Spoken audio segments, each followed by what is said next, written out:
已经有26年历史的高雄市立美术馆，最近进行大规模整修，唔但改造展览甲公共空间，外口的生态园区景观也变较开阔。高美馆伫这礼拜五就要重新开馆啊！这回啊邀请到国外艺术家来展览，咱赶紧做伙来看。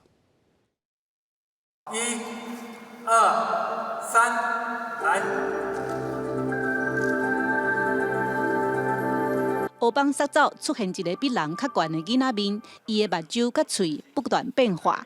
这个奇幻作品就是美国录像艺术家 Tony Osler 上新的作品，而且伊是特别精选台湾囡仔伫50组的相片中，揀到来自台南的齐小乐。我觉得很开心，因为有很多人的眼睛跟嘴巴在我的脸上跳来跳去。 齐小乐爸母拢想袂到，查某囝的面会当成做大师的艺术作品。应该是跟这个录像大师Tony Osler 非常的有缘分，就是在这么多小朋友当中就钦点到他的脸。The feeling of the portrait, the soul of the human, so to speak, and with facial recognition, it's what I see as a kind of new portrait.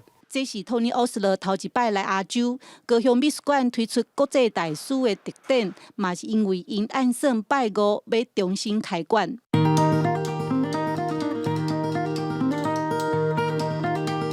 整修了后的公共甲展览空间变较光较现代，户外飞龙设施甲圆形的亭嘛经过大改造，因为高美馆已经26栋，厝顶的漏水。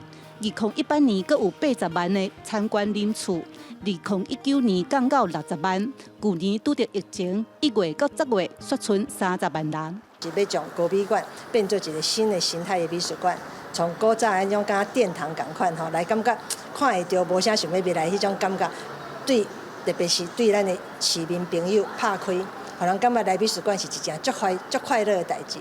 即马来高美馆嘛会当好好啊食一顿饭，啉一杯咖啡，餐厅嘛有艺术品通欣赏。若是去外口行行咧，规个园区有43公顷，整治了后加一寡装置艺术，要互艺术就伫民众身躯边。咱这个特色就是高美馆有一个遮尔大的公园，不管北美馆、不管南美馆，伊这都市内底吼，不管高美馆，其实拢无遮尔大的园区，而且阮的园区佫是生态园区。